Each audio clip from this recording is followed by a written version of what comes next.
californianas de América del Norte, algunos pigmeos, y otros negroides de África, y otros lugares. En todos estos grupos muy alejados entre sí, por encima de los espíritus animistas de los héroes divinizados, y de los dioses particulares, se cree en un ser supremo o padre común de las tribus, que existía antes de que la muerte entrara en el mundo, y que habiéndose hecho a sí mismo, vivía en la tierra, pudiendo ir a cualquier sitio, y hacer cualquier cosa. Pasado cierto tiempo, y por una u otra razón, se retiró a la soledad del cielo, donde vive desde entonces como gran jefe, habitualmente lejano e indiferente a los humanos excepto en ocasiones como las ceremonias de iniciación, en las que se convierte en dios de los misterios. Los Nuer, un pueblo nilótico de África Oriental, consideran a Dios espíritu puro, y que, a ser como el aire o el viento, está en todas partes, y por estar en todas partes está ahora aquí. Dicho en pocas palabras, lo que nosotros llamaríamos trascendente e inherente, está lejos, en el cielo, y al mismo tiempo presente en la tierra, que él creó y sostiene. Todo en la naturaleza, en la cultura, en la sociedad, y en el hombre es, porque Dios lo hizo así. Comillas, aunque es ubicuo e invisible, ve y oye todo lo que sucede, y es sensible a las súplicas de quienes le invocan, por lo que se le dirigen oraciones, y se le ofrecen sacrificios para evitar la desgracia. Dado que puede enojarse, Dios puede castigar, y de hecho, castiga las malas acciones. Y el sufrimiento se acepta con resignación, porque es su voluntad y escapa, por tanto, al control humano.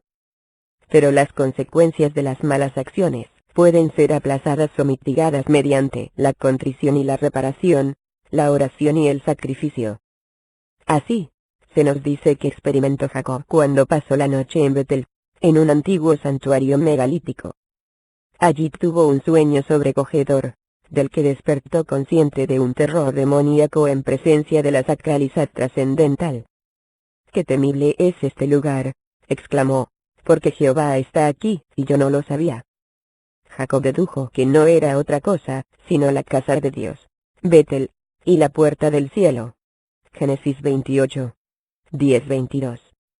Es este tipo de experiencia luminosa lo que constituye la raíz de la respuesta religiosa a la sacralidad, la providencia y la provisión de alimento.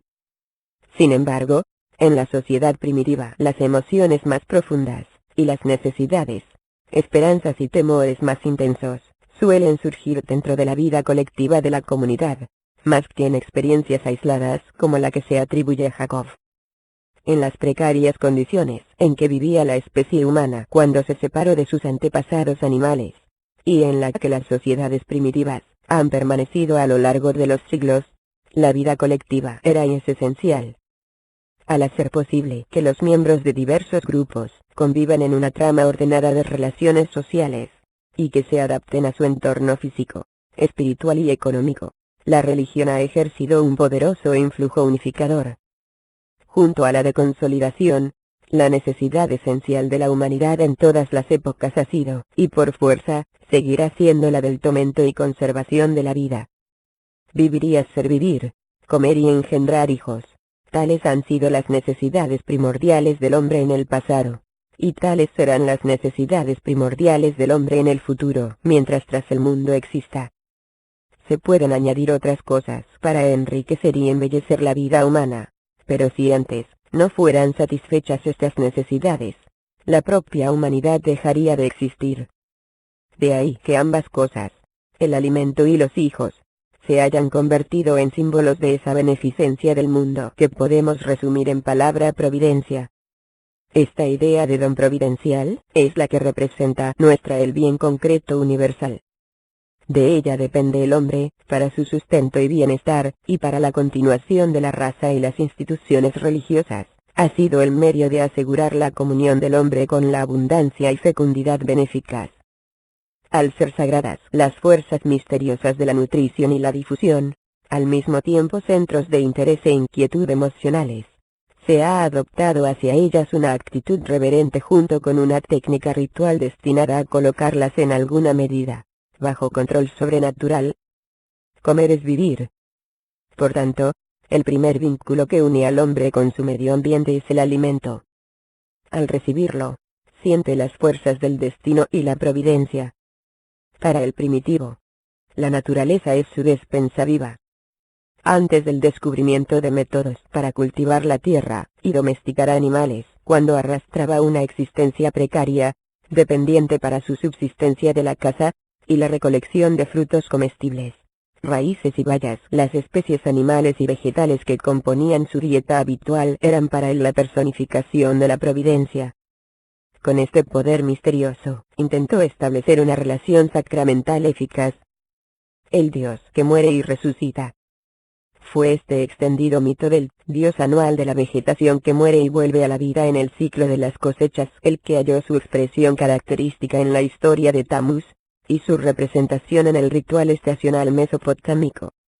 El joven hijo verdadero, pues eso significa su nombre sumerio, Dumuzi moría cada año, y pasaba al país de la oscuridad y de la muerte, de que nadie retorna. La diosa madre le seguía para obtener su liberación del lugar temible. Y mientras ella permanecía en el mundo subterráneo, cesaba toda vida sobre la tierra. Lo mismo que en la narración griega paralela, se afirma que ninguna planta floreció ni nació ningún animal ni hijo de hombre durante el tiempo en que Perséfone permaneció recluida en el reino de Plutón. El mismo tema reaparece en el mito y ritual de Adonis, que se celebraba en Asia Menor y el Mediterráneo oriental a mitad del verano, cuando se creía que tenía lugar la muerte del señor Adón Sirio. A diferencia, sin embargo, del viril y joven Tamuz, Adonis personificaba la primavera efímera destinada a pasar como una sombra, a morir sin haber madurado. El dios doliente y resucitado de Mesopotamia era una figura madura, revivido y restaurado para cumplir sus relaciones nupciales fecundas con la diosa fuente de toda vida. Personificaba el poder regenerador, y conservaba esa armonía entre la naturaleza y la sociedad de la que dependía la prosperidad del país. En algunos aspectos, era el equivalente del Osiris egipcio, y el Adonis sirio, el Atis anatolio, y la Perséfone griega con sus respectivos consortes, ya que la muerte y la resurrección constituyen el tema fundamental de todas estas versiones de lo que quizá pudo ser un relato común basado en la sucesión de las estaciones. Sin embargo, el dios doliente de Mesopotamia era una figura compleja, con peculiaridades propias que le diferenciaban de todas las demás divinidades comparables del creciente fértil, Asia Menor, y el Egeo, o, de hecho, del concepto del dios que muere como espíritu generalizado de la fertilidad que perece para volver a vivir. Su relación con Istar y Nana era muy distinta de la de Osiris con Isis. No fue nunca un dios muerto que viviese y reinase en su hijo póstumo, como Horus y el faraón, su equivalente vivo. Por el contrario, era restituido del país de los muertos en la plenitud de su humanidad viril, y por lo mismo era él el responsable de que del suelo calcinado brotara nueva vida en primavera y en otoño.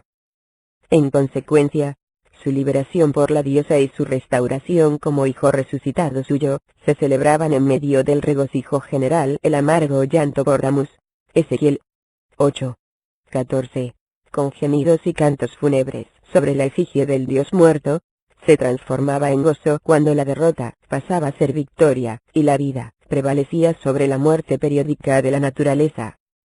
Aunque precario, ese triunfo era más permanente que en Oriente y en Grecia, donde su duración no era mayor que la de la belleza fugitiva de una primavera efímera. Pero no se hacía nunca extensivo al hombre más allá de la tumba como en Egipto, donde Osiris era señor de los muertos, y concedía la inmortalidad a cuantos hallaran justificación en el otro mundo. En Babilonia la tumba era el temible país, sin retorno de todos los mortales, fueran reyes o plebeyos. Por tanto, la renovación de la vida en la naturaleza no llevaba consigo la idea de una existencia futura para el hombre.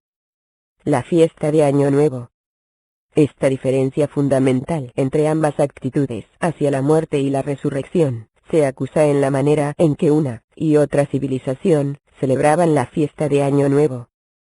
Como esta observancia anual es un rasgo repetida en la mayoría de las religiones superiores, desde sus comienzos en el antiguo Oriente Medio hasta su culminación en el cristianismo, Es muy importante, para una recta comprensión de la historia de las religiones, saber cómo surgió y llegó a alcanzar su posición central.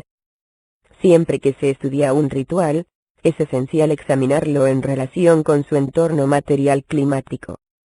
En Egipto, por ejemplo, la provisión de alimento, que era el centro emocional del ritual estacional, dependía de la crecida y el descenso del Nilo. Por consiguiente, el calendario y sus fiestas se basaban en esta secuencia regular de acontecimientos. El año comenzaba en junio o julio con la crecida del río. Era la estación de la inundación. Con el término de esta, 4 meses más tarde, se iniciaba la estación de la salida. Era entonces cuando se celebraba y cuando las cosechas empezaban a germinar.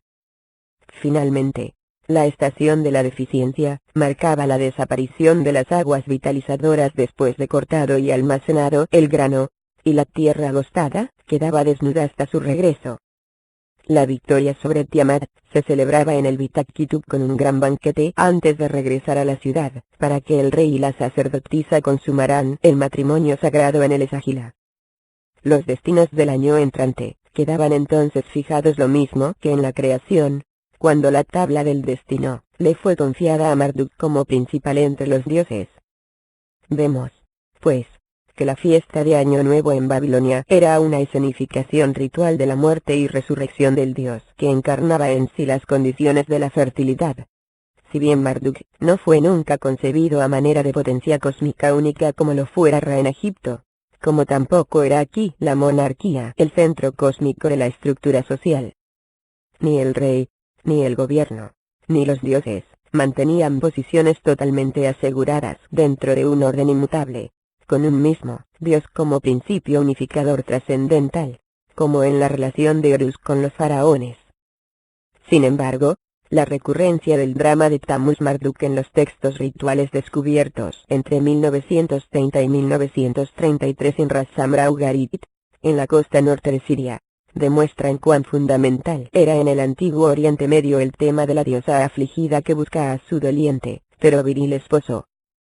Como podemos ver, la idea de un dios que muere y resucita no es originaria del pueblo hebreo.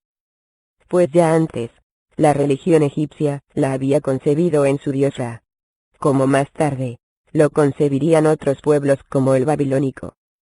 La Biblia nos enseña, y siempre se ha creído, que el primer pueblo monoteísta era el pueblo hebreo. Sin embargo, eso solo es una vanidad de Moisés y de sus seguidores, ya que Asnatón o Amenofisib, también llamado Asnatón o Amenhotep IV en egipcio, faraón de Egipto 1350-1334 a.C. Asnatón, hijo de Amenofis III, Iti, y marido de Nefertiti, fue el último soberano de la 18 dinastía del Imperio Nuevo, y destacó por adoptar, y eventualmente identificarse con Atón, o dios solar o disco solar, al que consideraba como un espíritu universal omnipresente, y el único creador del universo. Algunos eruditos le han considerado el primer monoteísta, y creen que el concepto de un dios universal, predicado por los profetas hebreos 7 u 8 siglos después en la tierra en la que una vez gobernó Asnatón, procede en parte de su culto. Por tanto, esto nos lleva a sospechar que no hubo zarza ardiente ni Dios le reveló nada a su siervo Moisés. Si acaso, solo reorganizó la doctrina del faraón Akhnatón. Después de instituir la nueva religión, cambió su nombre real de Amenofisib por Akhnatón, que significa Atón está satisfecho. Trasladó la capital de Tebas a Estaton, en el actual emplazamiento de Tell el-Amarna, convirtiéndola en una nueva ciudad dedicada a Atón, y ordenó la destrucción de todos los restos de la religión politeísta de sus ancestros. También, como más tarde hiciera Jesús, combatió con mucho encono a los poderosos sacerdotes que intentaron mantener el culto del Estado al dios Amón. Esta revolución religiosa tuvo un profundo efecto en los artistas egipcios, quienes cambiaron las formas rituales a las que se habían limitado por un arte mucho más natural como prueba del poder del sol que todo lo abarca, Atón. También se desarrolló una nueva literatura religiosa. Sin embargo, el florecimiento de la cultura no continuó tras la muerte de Akhnatón. Su yerno, Tutankamón trasladó la capital de nuevo a Tebas, y restauró la antigua religión politeísta, y el arte egipcio una vez más se ritualizó, volviendo de nuevo a sus antiguas formas.